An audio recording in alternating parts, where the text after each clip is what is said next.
Hello, my dear children. In this video, we will be covering the first chapter of Class 10th History, which is the rise of nationalism in Europe. We will try to complete the whole chapter along with important question answers from a very renowned refresher and all the important points along with word meanings, the concepts which are to be cleared will surely be done in under half an hour. The whole 30-page chapter will be completed in 15 to 20 minutes. So if you're here to learn for or revise for an exam or just glimpsing through your book, be sure that you stay here till the very end. So the first page itself states two words which are absolutist and utopian. Now starting with utopian, what does this word mean?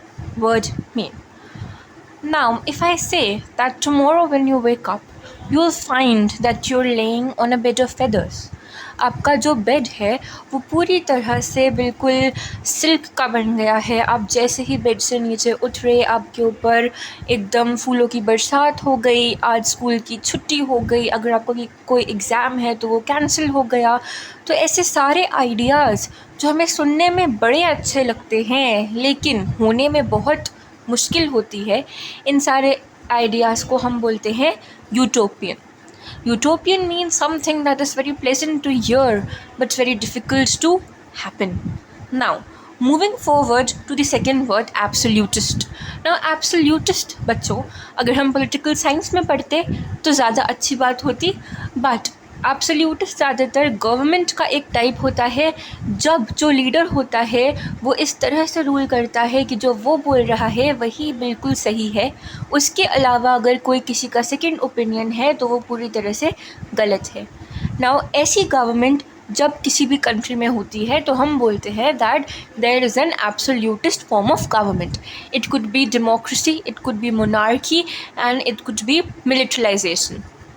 So over here हमारे इस chapter में in the rise of nationalism we will see कि absolutist से democratic social republic European countries कैसे बनी. So let's start now. In your second page there is a source given. ये source बच्चों पूरे पेज से मैटर से ज़्यादा इम्पॉर्टेंट है. क्यों? क्योंकि यहाँ पे सोबॉर्न डायनेस्टी से आपके बोर्ड में एक क्वेश्चन पक्का आएगा. ये आपके शॉर्ट क्वेश्चंस में आ सकता है और ये आपके लॉन्ग 3 या 5 मार्क के क्वेश्चन में भी आ सकता है. सो यहाँ पे एक इन्होंने अर्नेस्ट रेनिन के लेक्चर का एक्सर्प्ट दिया हुआ है जिसमें उन्होंने बोला है a nation is the culmination of a long past of endeavours, sacrifice and devotion. A heroic past, great men, glory. That is the social capital upon which one bases a national idea. तो यहाँ पे ये professor क्या बोलना चाहते हैं? ये बोल रहे हैं कि एक नेशन यानी कि एक कंट्री क्या होती है? एक कोई भी स्टेट जिसके अंदर उन लोगों की मर्ज़ी चले. फॉर एग्ज़ाम्पल अगर आप केरला में रहते हैं तो केरला की सबसे बड़ी स्पेशलिटी क्या है? It's not the delicious South Indian food बच्चों, it is the fact that the literacy rate over there is very high. Similarly if we take a whole country, if we take South Sudan, वहाँ पे सबसे बड़ी speciality क्या है कि वहाँ लोगों की बिल्कुल चलती ही नहीं है. तो एक नेशन कैसा होना चाहिए बच्चों? जहाँ उनके लोग जो चाहते हैं, जो उनकी नीड्स है, जो उनकी बेसिक अमेनिटीज़ है वो सब की सब फुलफ़िल हो. Then will go on to a part which is academically very important. मतलब कि आपके एग्ज़ाम में आए या ना आए ये आपको पता ज़रूर होना चाहिए. So that part is the German people are people of Austria, Kingdom of Two Sicilies, Lombardy, Poland, England, Ireland, Hungary and Russia. So, modern day Germany comprises of just the northern European country of Germany और जो लोग उसके अंदर रहते हैं. पर इस पूरे चैप्टर में हम जहाँ जहाँ भी जर्मन वर्ड पढ़ेंगे उस जर्मन वर्ड का मतलब क्या होगा? वो सारे लोग जो लंबार्डी, पोलैंड, इंग्लैंड, आयरलैंड, हंगरी और सिसिलीज़ में रहते थे उन सबको हम इकट्ठे जर्मन ही बोलेंगे. जैसे अभी अगर कोई रशिया से आता है तो हम उसको रशियन बोलते हैं, राइट? बट इस चैप्टर में हम जहाँ जहाँ भी जर्मन पढ़ेंगे उसका मतलब वो भी होगा जो रशिया में उस टाइम पे रहता होगा. नाउ अब यहाँ पे हम आगे चैप्टर में पढ़ेंगे कि क्या क्या चेंजेस आए थे, imperialism, democracy, universal adult suffrage, हम वो सब पढ़ेंगे। पर उसके पहले हम देख लेते हैं कि एंड रिज़ल्ट क्या था। अब आपने कोई मूवी देखी होगी जिसमें एंड सबसे पहले आ जाता है और बाकी वो एंड कहाँ से आया वो हम पूरी मूवी में देखते हैं। तो ये चैप्टर भी बिल्कुल उसी तरह से हम पढ़ेंगे। सबसे पहले हम पढ़ लेंगे कि इस चैप्टर का कंक्लूजन क्या है, मतलब इस चैप्टर से हमने क्या सीखा, और फिर हम देखेंगे कि चैप्टर में क्या क्या किस किस तरह से हुआ था। So the end result of these changes was the emergence of the nation state in place of multinational dynastic empires of Europe. So बेटू यहाँ पे multinational dynastic empires कौन से थे? जब सारे टुकड़े टुकड़ों में बटा हुआ अलग अलग किंग या क्वीन किसी एक छोटे से टेरिटरी के ऊपर रूल करते हैं, उसको बोलते हैं हम मल्टीनेशनल डायनेस्टिक एम्पायर। मतलब सपोज़ आप रहते हैं दिल्ली में आपके लीडर हैं अरविंद केजरीवाल जी। वहाँ से अगर आप आ गए राजस्थान में तो वहाँ पे आपके लीडर होंगे अशोक गहलोत जी।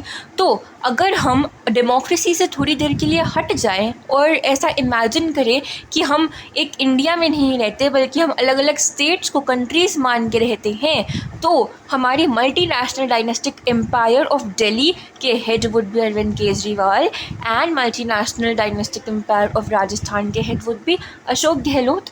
सिमिलरली यूरोप में जब सच्ची में डेमोक्रेसी नहीं थी तो ऐसे ही अलग अलग मल्टीनेशनल एम्पायर चलते थे और उनके हेड्स जब एक साथ इकट्ठे हो गए, वो डेमोक्रेसी बन गई। जब उनमें एक ही लीडर आया तब उसको बोला था नेशन स्टेट, मतलब एक country, one unified country, similar to modern day India जिसमें हम अभी रहते हैं।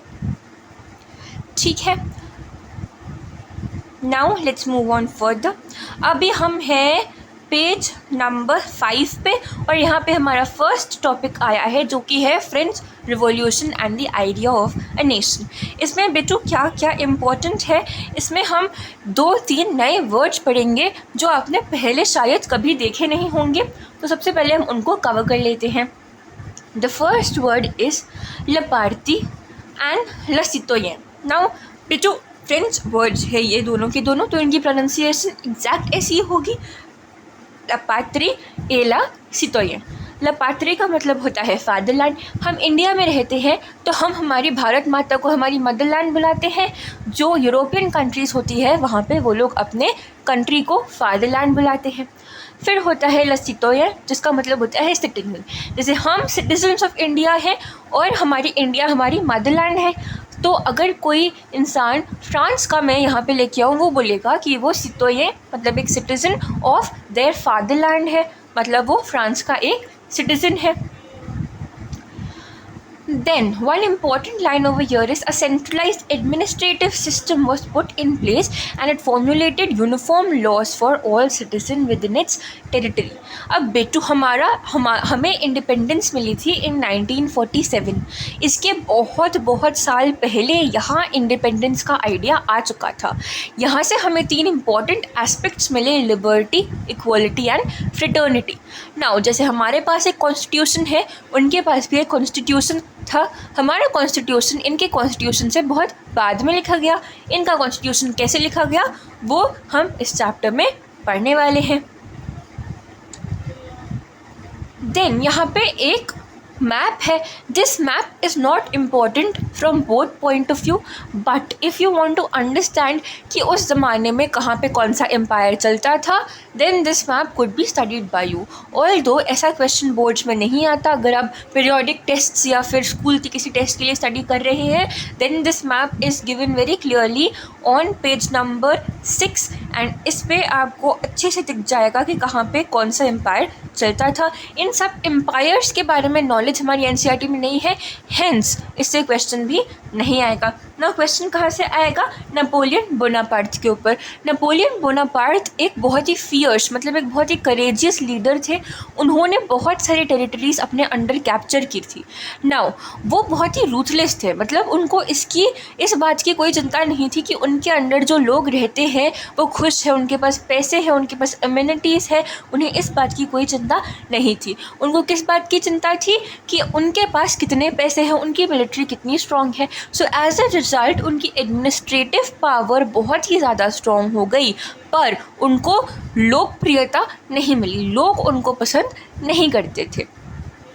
ये दो सेंटेंसेस जो यहाँ पे आपको हाईलाइट दिख रही है, सी बच्चों, this is such an important chapter and I have taken the pain to highlight every single important point for you. So if you haven't even touched your books yet, then too you can just go through this video once, just check all the important points which are highlighted in this book, copy the same and study from your book. That would be more than sufficient for you to get really great marks. Okay, now moving further हम पढ़ते हैं the initial enthusiasm. ये हम कौन से enthusiasm की बात कर रहे हैं बेटो? जब नेपोलियन दूसरी कंट्रीज़ में जाते थे, अब जैसे कोई फॉरेनर हमें अगर हमारे इंडिया के अंदर दिख जाता है तो हम कितने खुश हो जाते हैं ना कि देखो देखो फॉरेनर आए हैं, उनकी पिक्चर्स वगैरह क्लिक करते हैं। तो सिमिलरली जब नेपोलियन दूसरे टेरिटरीज़ में जाते थे तो इनिशियली लोग उनको देख के बड़े खुश हो जाते थे, लेकिन उसके बाद जो इंथुजियाज़म था वो हॉस्टिलिटी में बन जाती थी। मतलब पहले जो लोग खुश होते थे वो फिर उनसे नफरत करना शुरू कर देते थे। क्यों? क्योंकि फिर उनको पता चलता था कि उनकी जो असली डिमांड्स थी, जो असली ट्रेडिंग पॉलिसीज़ थी, जो असली मिलिट्रलाइजेशन की पावर थी, वो कितनी ही ज़्यादा खतरनाक थी। सो as it became clear that the new administrative arrangements did not go hand in hand with political freedom. Political freedom क्या होती है बेटा? जैसे हमने 6th और 7th क्लास में ज़रूर पढ़ा होगा हमारे फंडामेंटल राइट्स। तो पॉलिटिकल फ्रीडम वो होती है जब हम हमारी फंडामेंटल राइट्स, हम हमारे मन के मुताबिक जा सकते हैं, बोल सकते हैं, कपड़े पहन सकते हैं। अगर हमें कोई पॉलिटिकल आइडियोलॉजी किसी पॉलिटिशियन की पसंद नहीं आती तो उसे चेंज कर सकते हैं। तो ये सारी चीज़ें जो कि हमारा कॉन्स्टिट्यूशन हमें देता है, ये सबको हम बोलते हैं पॉलिटिकल फ्रीडम। ठीक है, now on page number 8 here is a column saying some important dates. ये dates जो है बेटा, these are very important from both point of view. इसमें से direct question नहीं आएगा, इसमें से आपको ये नहीं पूछेंगे कि आप बताओ कि नेपोलियन ने इटली को कब इन्वेड किया था, ऐसा क्वेश्चन नहीं आएगा। इसमें आपको डेट दे देंगे, बोलेंगे कि 1821 में कुछ हुआ था, अब आपको बताना पड़ेगा कि क्या हुआ था। So answer would be Greek struggle for independence would begin. ठीक है, सो ये सारी डेट्स आपको ज़रूर याद करनी है। जो जो इम्पोर्टेंट डेट्स में दी हुई है वो डेट्स आपको बाय हार्ट लर्न होनी चाहिए। Now if you want any cheat tricks on how to quickly memorise every single date in your textbook, do leave a comment, I will surely make another video on that. All right. Now a very other important aspect of aristocracy. Aristocracy क्या होती है बेटा? सारे अमीर लोग जिनके पास बहुत सारे पैसे होते हैं, जो बिजनेसमैन होते हैं, जो एक दूसरे के बिजनेस पे इन्वेस्ट करते हैं, वो होते हैं एरिस्टोक्रेट्स। एंड मिडिल क्लास लोग कौन होते हैं बेटा? जो अच्छे खासे अपने दिन के गुजारे कर लेते हैं। तो अब हम यहाँ पे देखेंगे the bulk of the land was found by tenants and small owners, while in eastern and central Europe the pattern of land holding was characterized by vast estates which were cultivated by serfs. serfs कौन से बेटा? serfs थे servants, जो कि हम Africa या फिर ऐसी पैसिफिक कंट्री से उठा के लाते थे। ठीक है, तो यहाँ पे अलग अलग जो सिस्टम था कल्टीवेशन का वो कैसे होता था। वेस्ट में क्या था? बहुत सारी ज़मीन होती थी और यहाँ पे स्मॉल ओनर्स या फिर हम खरीद के लाते थे, किसी को सैलरी दे देते थे, किसी को ग्रेन दे देते थे, उनके हिसाब से वो लोग कल्टीवेट करते थे। और सेंट्रल यूरोप में लैंड होल्डिंग करते थे, मतलब जिसकी लैंड थी वो खुद ही बेचारा उतर के कल्टीवेशन करता था। All right, clear? नाउ यहाँ पे is a very important part of suffrage. Suffrage क्या होता है बेटा? सफरेज मीन्स कि every adult person over the age of 18 is allowed to vote, है ना। They can elect their own representative, but during that time only the elites, only people, only rich man with a lot of money had the right to vote. तो वो लोग क्या करते थे? वो लोग अपनी एक अलग मंडली बना लेते थे और वहाँ पे वो लोग side by side, turn by turn अपने आप को इलेक्ट कर लेते थे। तो ये लोगों को पसंद नहीं आता था, क्योंकि वो बोलते थे कि हम भी इस कंट्री में रहते हैं तो हमारा भी उतना ही योगदान होना चाहिए हमारे गवर्नमेंट के बनाने में। तो उन्होंने बोला कि हमें यूनिवर्सल अडल्ट सफरेज चाहिए, और यहीं से ही फ्रेंच रिवॉल्यूशन से ही, यूरोप से ही पूरे वर्ल्ड में यूनिवर्सल अडल्ट सफरेज स्प्रेड हुआ। ऑल राइट,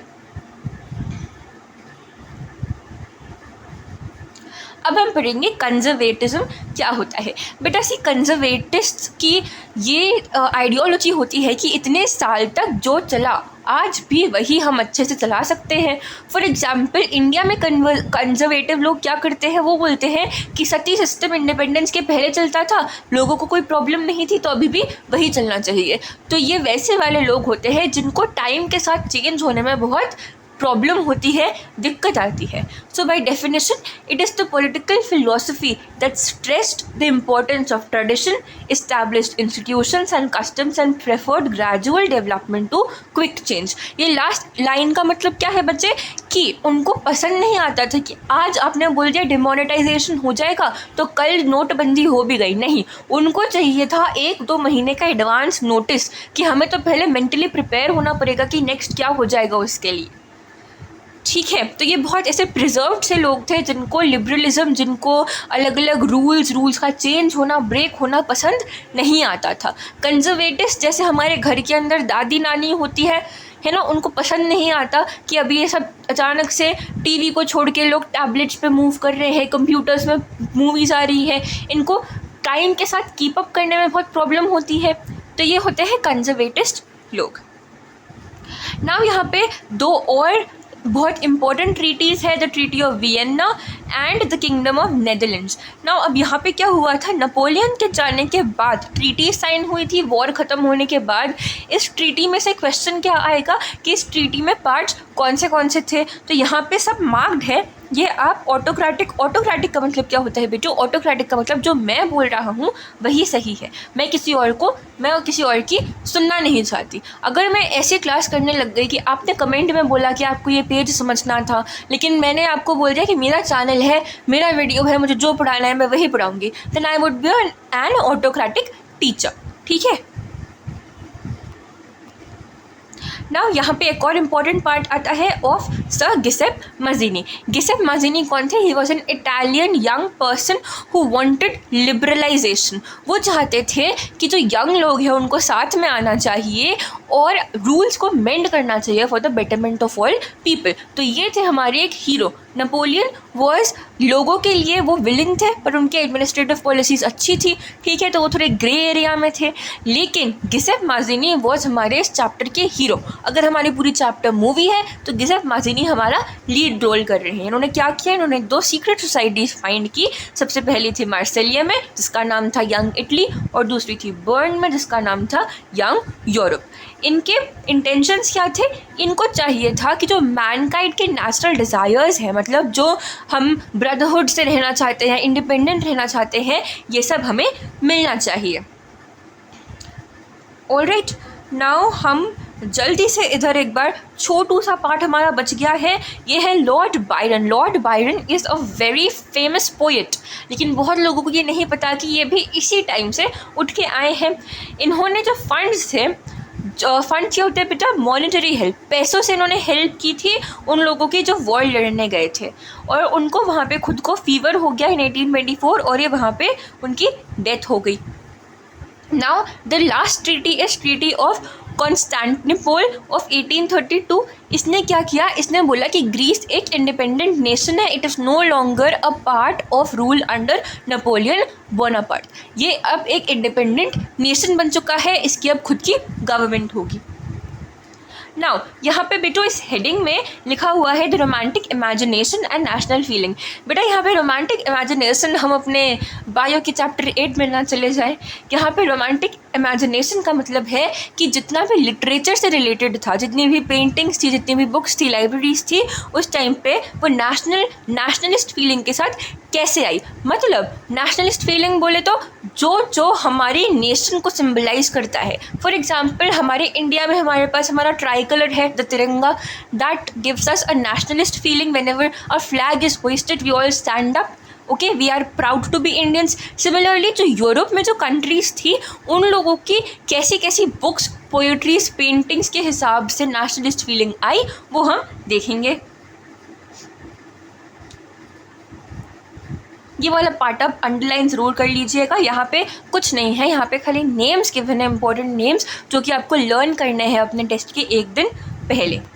हम जल्दी से चले जाते हैं to the part where we have to learn some really important things.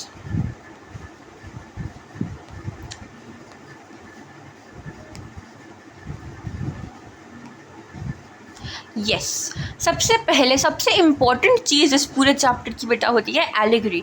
Allegory क्या होती है? कोई असली इंसान नहीं है. फॉर एग्जाम्पल हमारा जो स्टैचू ऑफ जस्टिस है वो कोई असली वुमेन नहीं है जिसके हाथ में इंसाफ का तराजू है. No, it is an abstract idea. मतलब ऐसा हमारे थिंकर्स ने सोचा कि हमारे कोर्ट्स में, हमारे जस्टिस वाली जगहों पे ऐसा एक एब्स्ट्रैक्ट आइडिया होना चाहिए जिससे हमें याद आता रहे कि हम कोर्ट में क्यों जाते हैं, हम केस क्यों लड़ते हैं.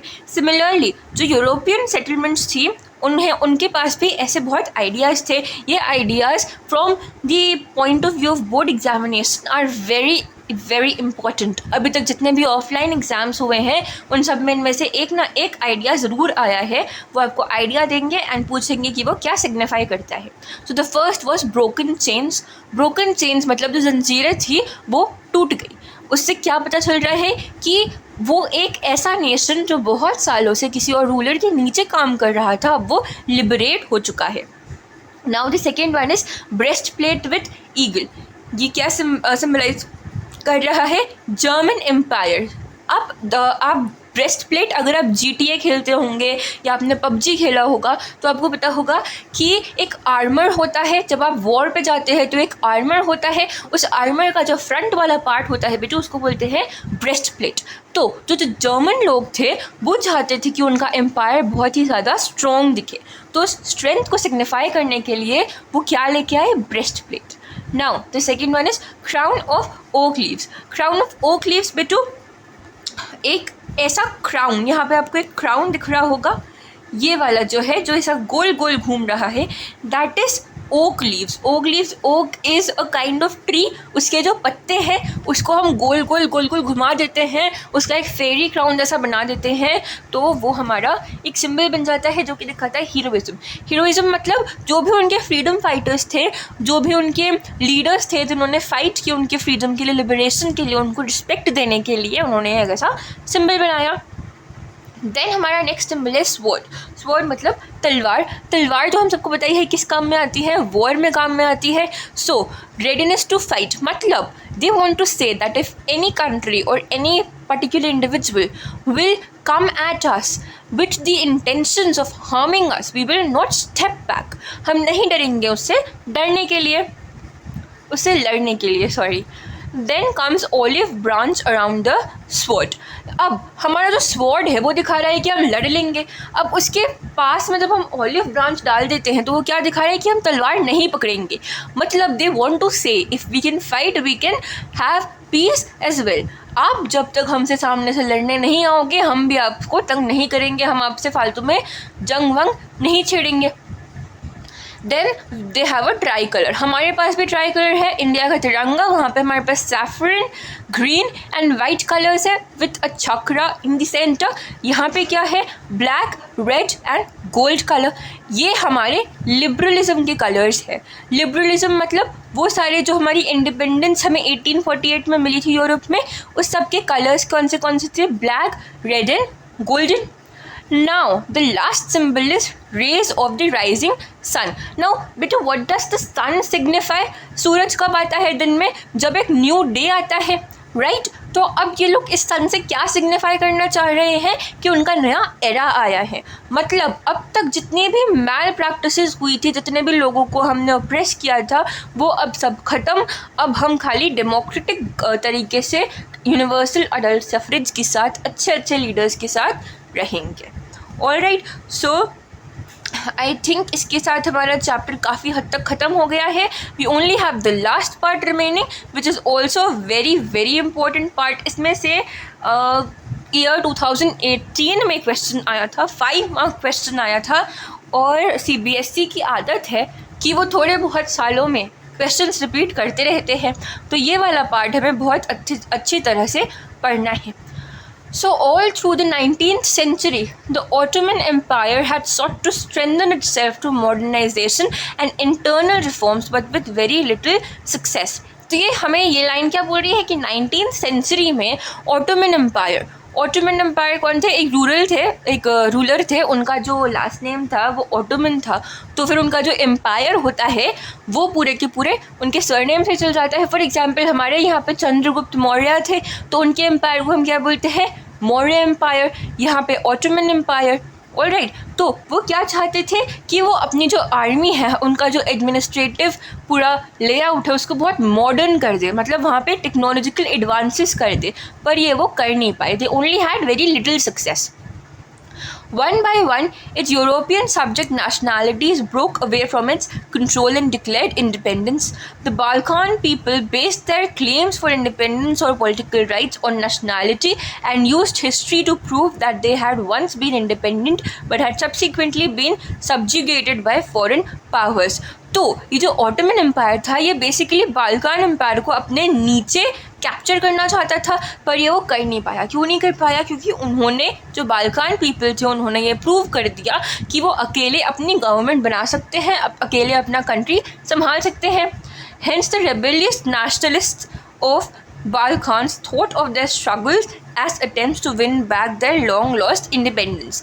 Now for the Balkan people, उनके लिए क्या था? उनके लिए था उनकी आज़ादी की लड़ाई थी।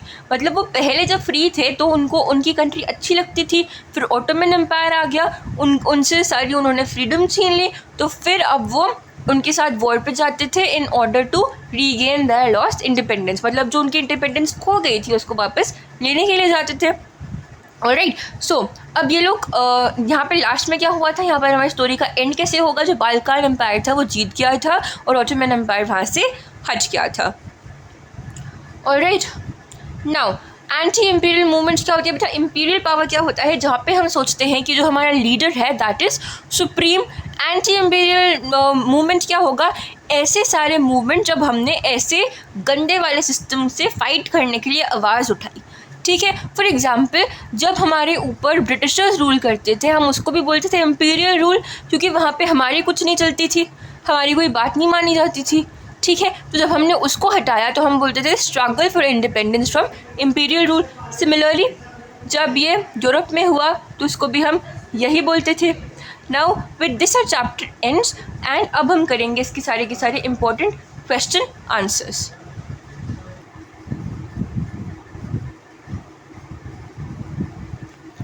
So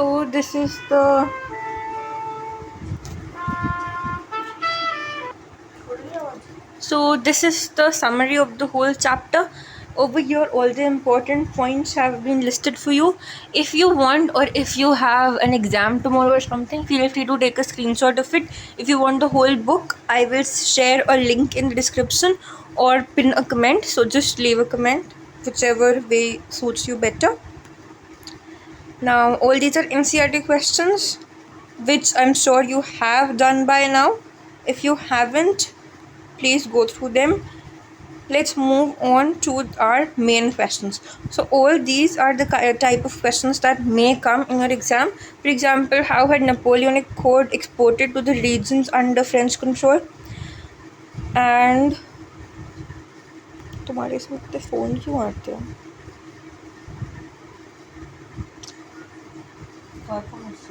Fraud.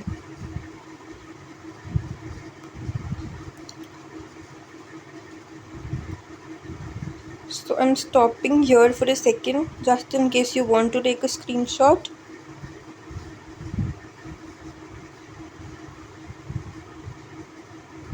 Or we'll move on.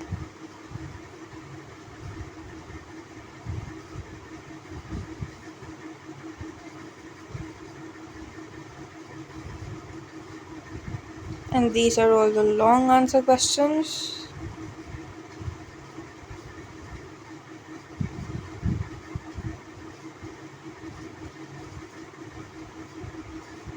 So that is it with our chapter. We have covered all our questions and answers in under half an hour. A very big chapter has been done.